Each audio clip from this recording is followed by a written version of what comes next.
In 2004, you were probably running Windows XP on something like this, or perhaps something like this. But for some people, if you had a bit of disposable income and you mostly lived in Japan, you could be running Windows XP on something like this. Here I have a Sony Vaio U50. While it may look like some small little tablet thing from the time, it actually is a fully fledged Windows XP Palmtop computer. These things are fairly rare, and trying to purchase one today will set you back a fair bit. So I'm honestly pretty glad that I ended up finding this one. Well, I say that, but I actually bought two of them. That's right, one of these Vaios is actually in really good condition. The other one is unfortunately a little bit sad. But that's okay because it's still interesting in its own ways. Taking a closer look at this device, it's honestly a bit smaller than I expected.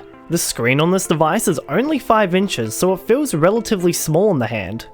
Which is what I would say if it wasn't so damn chunky. Yeah, we kinda take advantage of just how thin devices are nowadays, because back in the early 2000s, that was most definitely not the case. The entire back section of this device is the battery. One of these little Vaios have the standard capacity battery, making the thickness quite manageable. The other Vaio, on the other hand, has the high capacity battery, making it extremely chunky. While this thing does have a touchscreen, it is 2004 resistive touch technology, making it not the best touchscreen in the world to use. Luckily, it's not the only way to interact with the device, because on the front, you've got all sorts of buttons and ThinkPad style nubs to play with. On the left side, you've got a headphone jack, a hold switch, and a power slider. On the right side, you've got a hidden button that acts as Control-Alt-Delete, a wireless toggle, and a full-size USB port. On the top of the device, you have a standby button, a vent for the fan, a compact flash and memory stick reader, because yep, this is a Sony device. And on the bottom, you have the power plug, plus a port that would have likely been used for certain docks or other accessories. Let's bring this thing over to the table so we can get a closer look at it. But before we look at that table, let's have a look at this table from this video's sponsor, FlexiSpot. Do you sit at your old, wobbly desk all day for hours and hours on end? Well, studies have shown that prolonged sitting can be detrimental to your health. This is the FlexiSpot E7Pro, a motorized desk that can easily switch from sitting to standing positions. Unlike most motorized desks whose weight capacity maxes out around 100 kilos, the FlexiSpot E7Pro can handle weights of up to 200 kilos, even when fully elevated to its max height. And its max height is no slouch either. This desk has a height range from 63 centimeters all the way up to 128 centimeters tall, and it does this while being extremely stable too, so you can confidently set it to any height you like and not worry about everything on your desk wobbling around. If this sounds like your kind of desk, well, you're in luck. FlexiSpot is currently offering their 9th anniversary sales with up to 50% off, and there's also a chance to get 100% free orders too. Be sure to leave a note saying Frogfaduck at checkout and use my code shown on screen to save an extra $50 off and get your own E7 Pro standing desk. So don't miss out. Head over to FlexiSpot's website today and grab your very own E7 Pro standing desk at a very nice price. Alright, let's bring out the goobers. Goober number 1 and goober number 2. There we are. But which one should we do first? Oh, I know, let's do goober number 2. Why goober number 2? Because this is the one with the smaller battery and some of the issues. Unlike goober number 1 with the larger battery, and that works a lot better than goober number 2 does. So we'll put this guy aside and we'll focus on this one for the time being. To plug this little goober in, we're going to need that. This right here is the original Sony Vaio power adapter that came with this little guy. Now, I did take some creative liberties with this because it originally came with a Japanese plug, but luckily because it is just a standard figure 8 plug and it supports all the right voltages, I basically just took an Australian plug, put it right in, and it all just works. And as soon as you plug it in and we turn the lights off, ooh, look at that. It glows green, and it actually looks pretty damn cool, not gonna lie. Let's take the plug and let's put it in goober 2. Just like that on the bottom. Now, I'm not sure if the light is meant to flash like this or if it's because of some battery error, who knows. All I know is that we're gonna turn this guy on. We're gonna flick the power switch. Green light goes on. Whoa, that... What? Okay, it's never done this before. What the hell? I've never seen it do a green screen like this before. Okay, what's happened to this thing? This green screen just screams graphics errors. I've tested these out. I've never seen it do this before. This is completely new. What the hell? I think it's just complaining about the time settings, probably with the CMOS battery or something like that. Press F1 to resume. How exactly am I going to do that? Can I press any of these buttons? Let's try...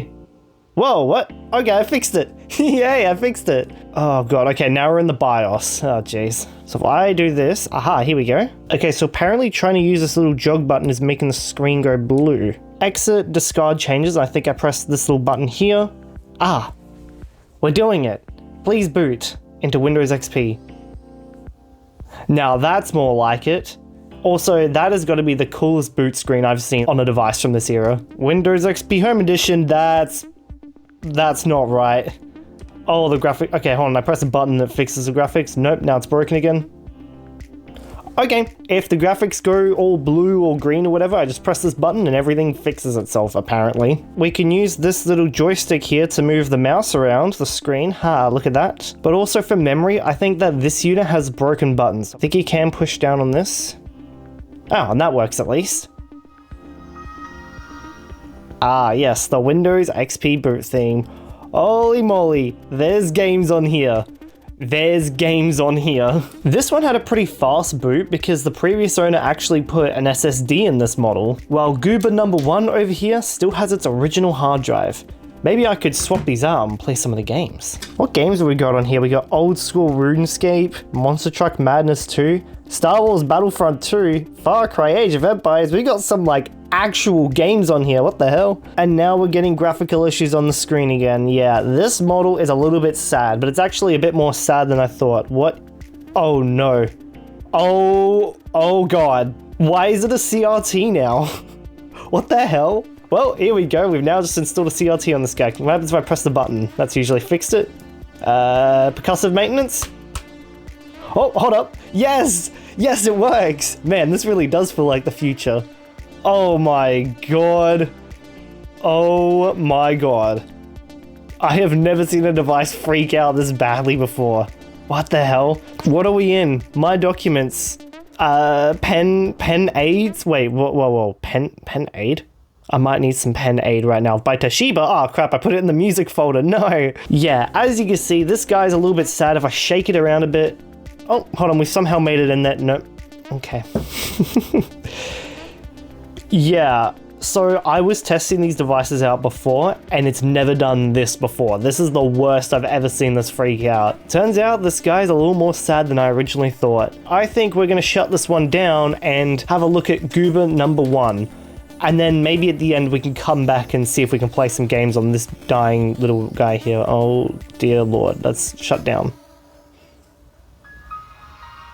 Yeah, you can just do your thing. That's not the lighting, that is the graphical issues on the screen. You can see, oh, yeah, okay. Just go to sleep, buddy. Let's plug in your chunkier brother. To get an actual look at what using this thing was like, let's plug in Goober number 1, because this is the one that's not sad. And this is the chunkier guy with the bigger battery that feels a lot more substantial to hold. It really adds a lot of weight. On you go, little buddy. Oh, that boot screen's awesome. This one, I can definitely hear and feel the little hard drive inside spin. It's probably got a hard drive like the original iPod. I don't think they were going to fit a 2.5 inch drive in here. I reckon it's the same 1 point whatever that the iPods used. This one's definitely going to take longer to boot. Even then, not the slowest I've ever seen. Yep, beep. Yep, wouldn't be a device in this era without a random beep. No password or anything, it just welcomes me in Japanese and it brings up a nice little keyboard. This one does take a little bit longer. Wait, what if I close the keyboard? Will that make the booting go... Yes, probably. It might actually make the booting go faster. Let's press OK. Wow. Oh god, those speakers are crusty as hell. Jeez. Vaio something something. I don't know. Let's press that one. So this one doesn't come with as much goodies on it, unfortunately. I wish this one had all the games and fun things on it.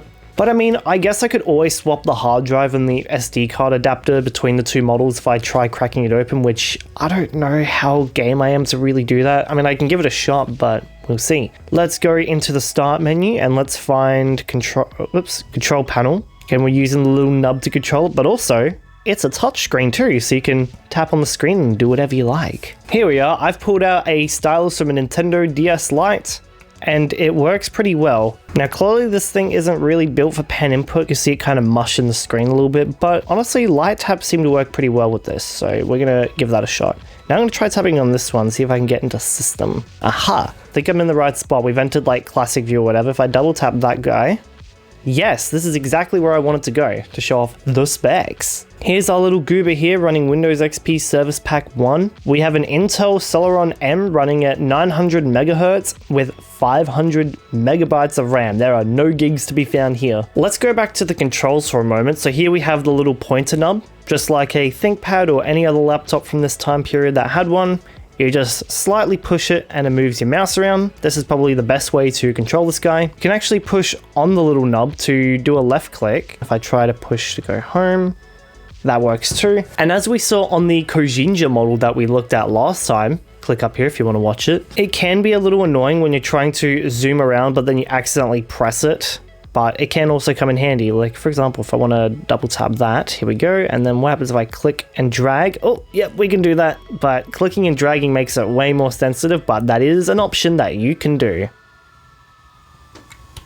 Yeah, like that, I guess. You've also got some more controls up here. For example, you can press that to do a left click. So if I press this button, you can just hold that and then do this. So this is a much more reliable way to do a left click on this device. You can also press this button to do a right click. Here we go. So yeah, this button here is left click and this button here is right click. And then you can use the little nub on the side here to go through all your options. Very nifty.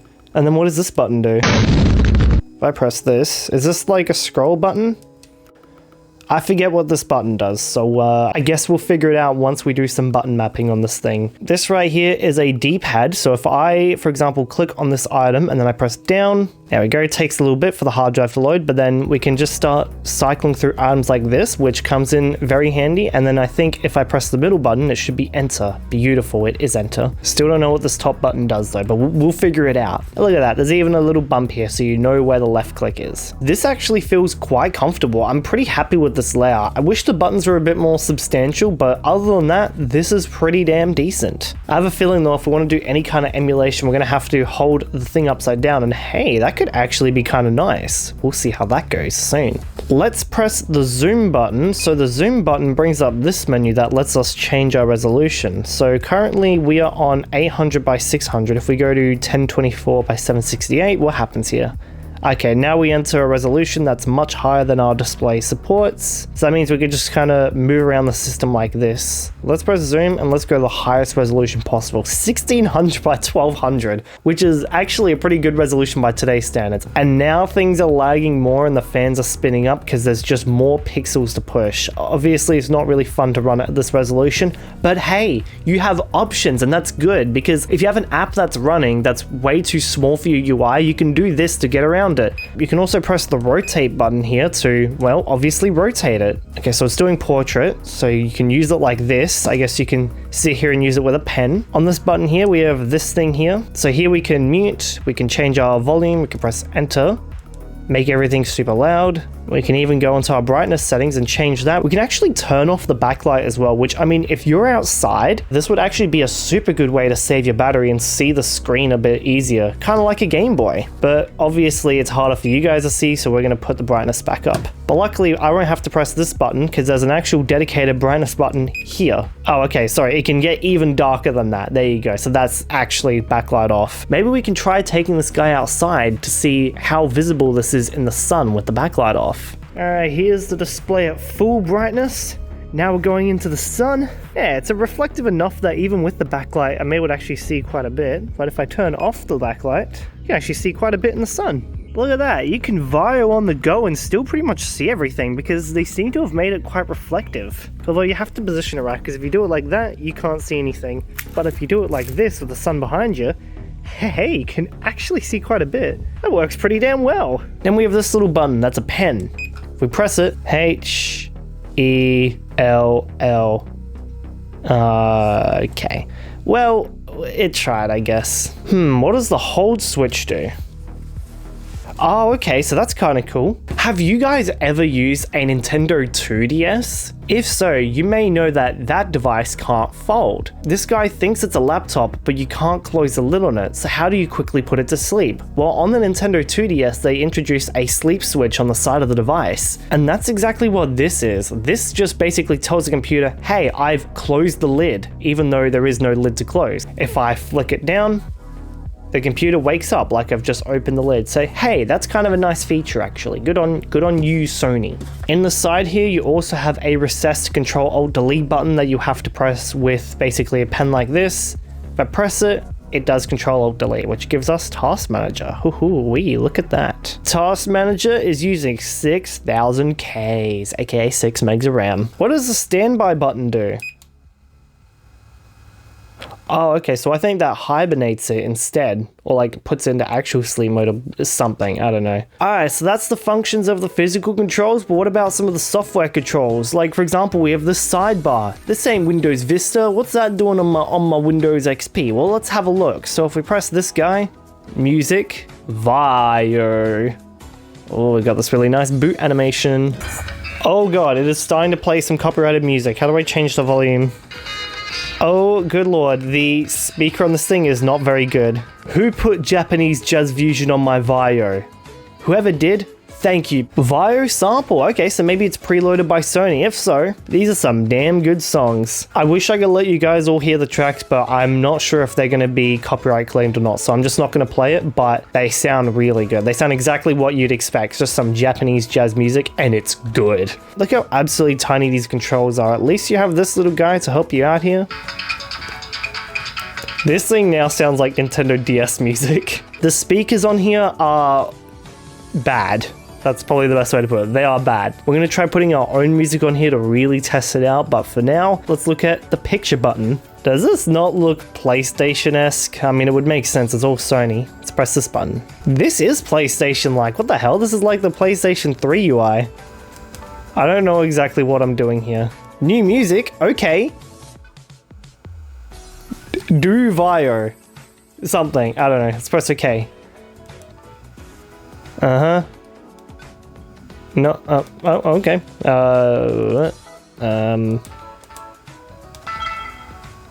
What? These sounds are great. I miss having sounds like this in UI. What am I looking at here? I don't know. I don't understand what's happening. I'm just pressing buttons, bro. I'm just placing blocks, and so there's not really much I can do on here without knowing Japanese, so let's exit out of that. At least when you're on full screen, that media thing disappears, and we can go back here, and we can press the help. Give me some help. Yeah, it's a little help thing to help you out with your UI. You can press that. Ah, yes, we can do some good reading here. We can click into there. Go down. Here's how to use a CD-ROM on this guy. So plug it into power. This is the little CD-ROM drive thing. And then oh, here we go. There's a dock. So there's actually a dock that plugs into the bottom here, and that's what it looks like. And the CD thing here uses Firewire. That's what Sony called Firewire. They called it iLink. So it seems like the CD player had a combination DC out and iLink port. So that's kind of funky. So yeah, you could run CDs on here, but you need the special adapters to do so. I don't think this guy has a Firewire port on it. Either way, it'll all go through here, this magical port, and the dock that we don't have. But here it is. That's what we could have had. And I bet you that these two items go for stupid amounts on eBay. Here we go, another picture of that dog. Oh, look at that. You can go from one Vaio to your other Vaio, a big Vaio. I don't see many Vaio desktops around, but they certainly did exist. Let's actually see if there's any programs in here. There's all sorts of stuff. Aquazone. Let's see what Aquazone is. Is this going to be fish? Is this going to be a big old aquarium? Oh my god! People obsessed with Fruitiger arrows are absolutely pissing and shitting themselves right now because it's fish! Look at the fish! Okay, hold up. This is actually kind of awesome. So if I tap the glass, what happens? They're just running away from me? If I tap the glass, which is what I think I'm doing, then they disappear. Okay, so we right click. Oh, look at these buttons. What if I click that? We feed them food! Oh my god, and now they're going to eat the food. Guys, this is actually sick. Okay, so this button, we can just overfeed them. They're eating the food. What happens if I press this button? Oh, okay, so we've exited full screen. Now let's go back into full screen. Okay, what does this button do? We can customize our fish. So we got 2 clownfish. We got 4 of those. We can increase our fish amount. Let's do that. Aqua Zone Visual Edition. We can change our background. Okay, we don't have any more backgrounds. Sony.png, and that's probably a way to put in another PNG, but I don't have another PNG to put on here. 800 by 600, 32-bit color, I think. Yeah, that's the resolution we want to run it at. We want the maximum amount of space for our fish. Yeah, look at our little aquarium. Imagine having this on the dock, just playing the aquarium. Look at that. Whoa! Whoa, there's more! Oh my god, we can press the arrow keys. There's more. There is more aquarium to look at. Let's right click again. Let's press this one. We can search. Whoa, we can zoom into a fish and see what it does. Here we go. Look at him go. Look at him swim around with his friends. Look at those sprites. He looks like an absolute goober. Look at him. Look at his face. Look at this fish's face. I think this might actually be 3D. Either it's 3D or it's just some really nice looking sprites. Damn, that's kind of sick. Okay, what happens if I press this one? Oh no, we exited the app, but it's okay. I think we saw pretty much everything we could see in Aqua Zone, but that was pretty damn cool. And very 2000s and fruitiger era. Shut up. Shut up. Pen Plus for Vaio. Oh, we get to draw on the screen? Let's do... Hello. Can go purple. Sick. Oh, that's really thick. Nice. Oh, okay. I thought pressing undo was going to get rid of all of it. That's not what we want. Let's do... Vaio. And then we can draw my profile picture. Yeah, obviously this one is not optimized for drawing at all. It actually feels way better to draw on a Nintendo DS than it does this guy. This one looks like complete crap. Let's just pretend this didn't happen. There you go.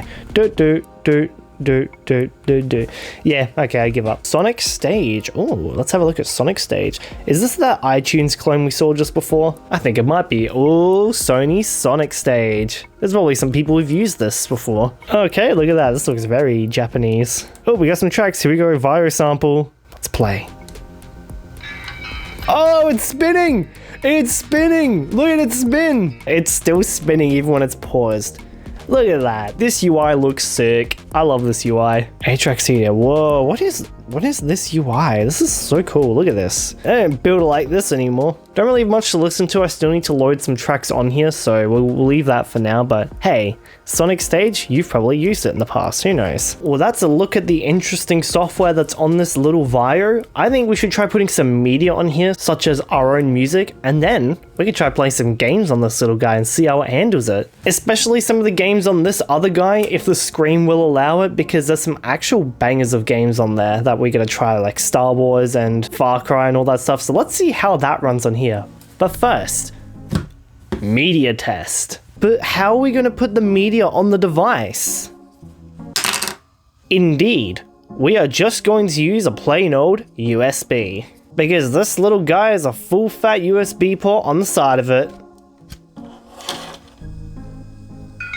Hell yeah. So here we have staircase. We're gonna right click and I'm gonna guess that that's copy. I have no clue. Then we're gonna go to this one just because I can't find where music is. Hold on, we can do this. How do you paste? How do you paste? Hold on. File. Is it edit? Paste. Yes, we did it. Okay, let's play staircase.wav. If you want to listen to what this audio is meant to sound like, feel free to check out my second channel, linked in the description below. And one last little thing before we play the audio, this little wrist thing, this little lanyard thing, actually holds a little secret, because not only do you put your hand in it like this, but there's also this little thing as well. And what's the point of this thing? Well, this is actually the stylus, apparently. So you have a little wrist strap to put your hand in, and also you can use this as a stylus. So that's kind of cool, I guess. Staircase.wav, or .mp3 in this instance, and we're playing it through Sonic Stage, so hell yeah. It is not loud at all.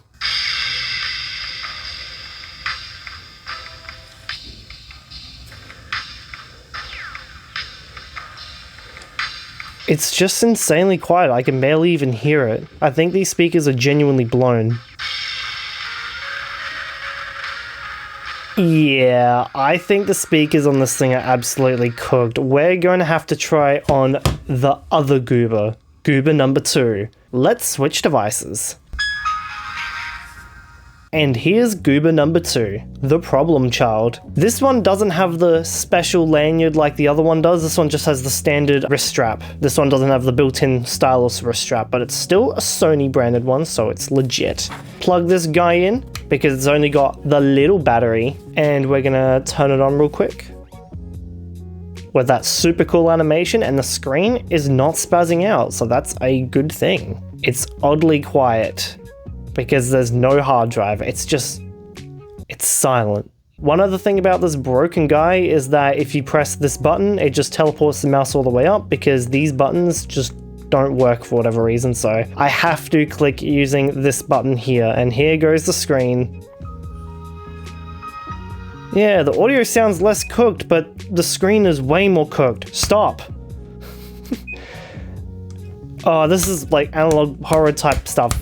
Please. Then we go to documents, the music folder. Hey, there's Pen 8 again. Let's play it.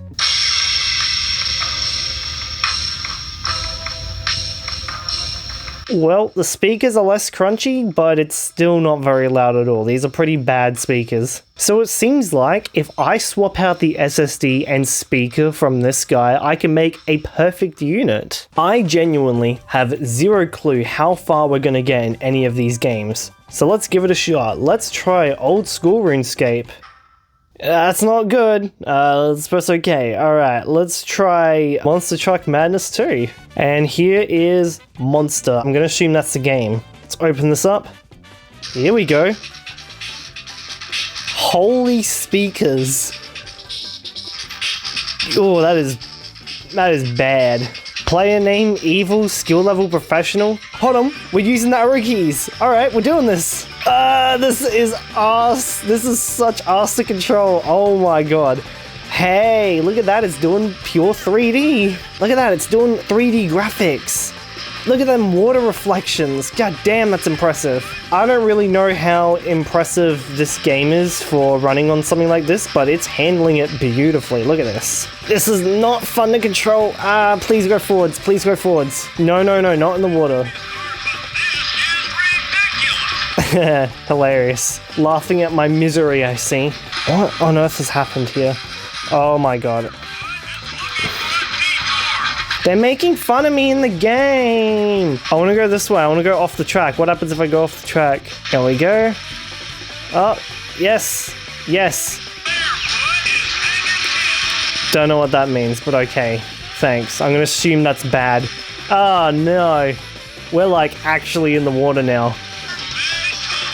Oh, okay, so we just pop back into existence. That's good at least. We did it! We've escaped the race, and now we're gonna explore. Oh, here comes some new terrain. Oh, there's a big wall. Let's avoid that. I have to like rock my thumb backwards and forwards. Yeah, come on, let's drive off the edge. Please let me drive off the edge. Where are we even going? Why are they allowing me to do this? Usually games like these have invisible walls. Hell yeah! Oh no, it's a wall! What's gonna happen? Let's scale it, yes! Ooh, look at this terrain. We're breaking out of the simulation. The screen's flickering. Whoa, we're about to actually get back into the race somehow. I have no clue how we accidentally found our way back into the race, but we somehow did. Yes, we're back on the track. Oh no, is that another... We're literally going backwards on the track now, which is kind of funny. Screw the other races.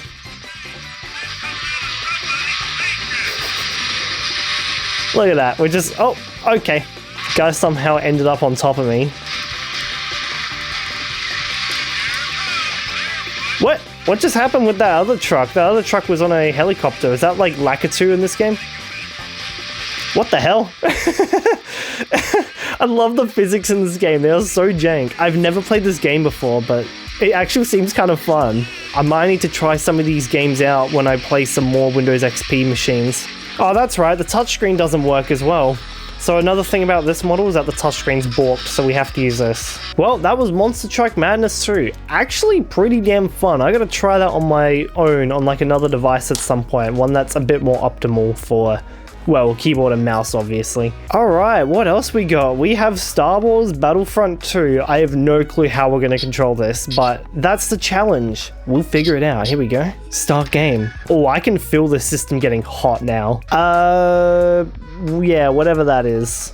Probably the previous owner who had this. We're going to do training because it'll probably immediately drop me into a thing without any cutscenes, so we can just try playing the controls a little bit. Attack the clones. Alright, here we go. Let's spawn. Oh, it's not running well. Oh, we can use arrow keys. Sweet. And then we can move around with this. How do we shoot? Okay, so we just push that down. This is the worst controls I've ever felt.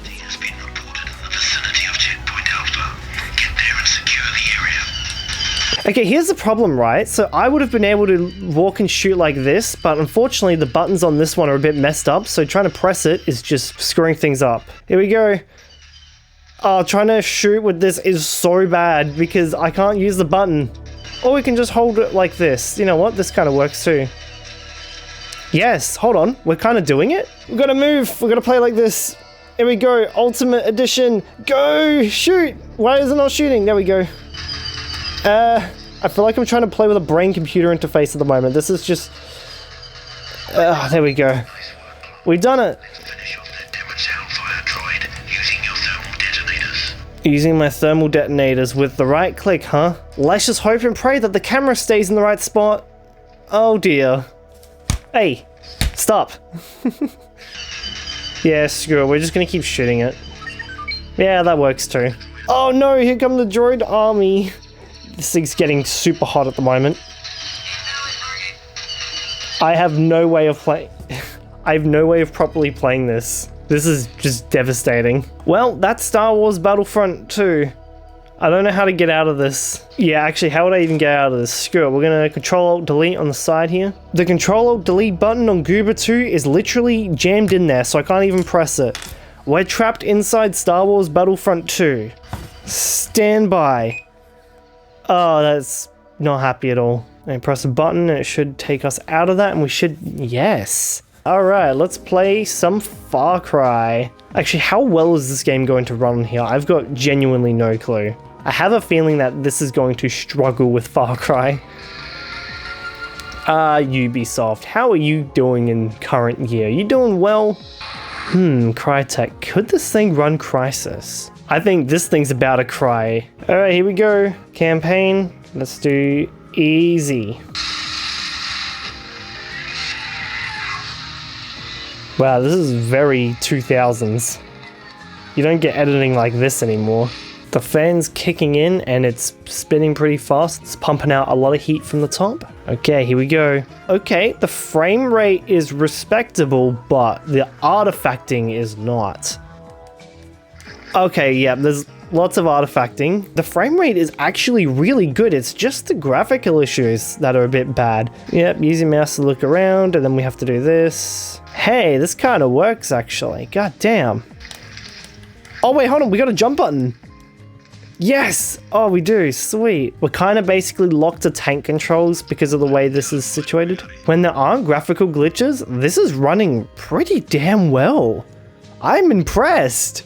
This little goober is handling the original Far Cry. Now, granted, I don't really know how impressive this really is. I forget how old the original Far Cry is, but this is still pretty damn good, not gonna lie.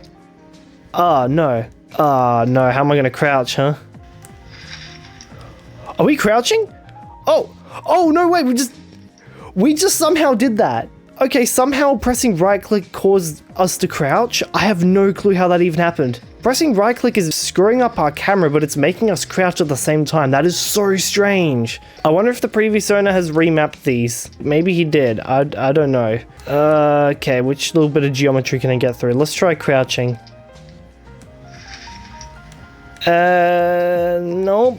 Oh, press the prone key. Oh, come on. No, we don't have a prone key. Okay, well that sucks. We haven't really been able to get fully into Far Cry 1 because we don't have a prone key, but damn, this works pretty damn well. I'm actually quite impressed. The little goober's getting hot, but other than that, hell yeah. Oh, now it's starting to freak out a bit. Especially because it's really heating up now. That's okay.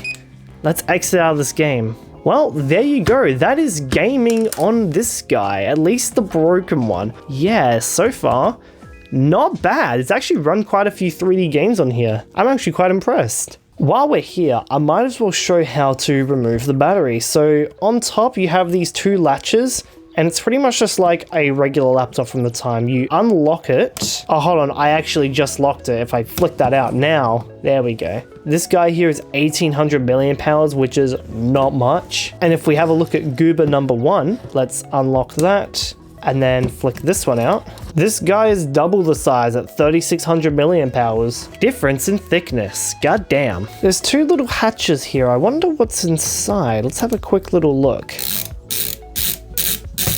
Okay, so that's a little access hatch to the memory stick. I don't really know why you'd need that. Okay, and what about this little guy? What does this give you access to? Ooh, is that the RAM?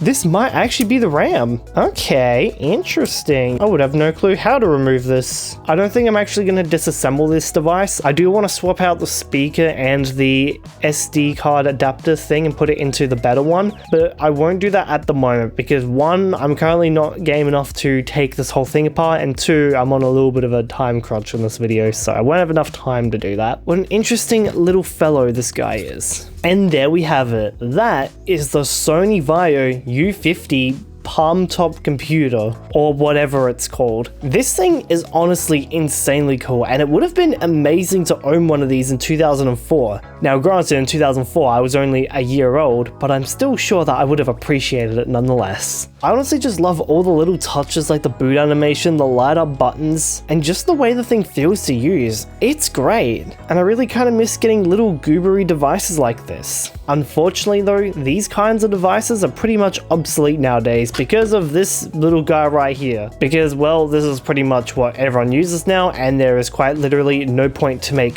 portable PCs like this. Even though they're super cool, no one's gonna buy them. But it is a remnant of a bygone era when having a portable PC was novel and cool, and having aquariums as your screensaver was in at the time. And devices like these will always have a special place in my heart. I absolutely love this little guy. It's so fun to use. If I ever need to do some Windows XP stuff, I might actually use this, because this quite literally is the only Windows XP device I own with a working battery. Every Windows XP device I own, every Windows XP laptop I have has a dead battery. How the hell does the battery still work on this thing? That's absolutely crazy. Look at this. My name is Frogfaduck. You can say that however you want. I really don't care. New videos whenever I like. Be sure to become a channel member like all these people on the screen have. You get some bonus videos, early access to my upcoming videos, custom Discord server roles, and your very own Minecraft server all rolled into one. Starts at $1 a month. And yeah, that's about it. That's the end of the video. Thanks for watching.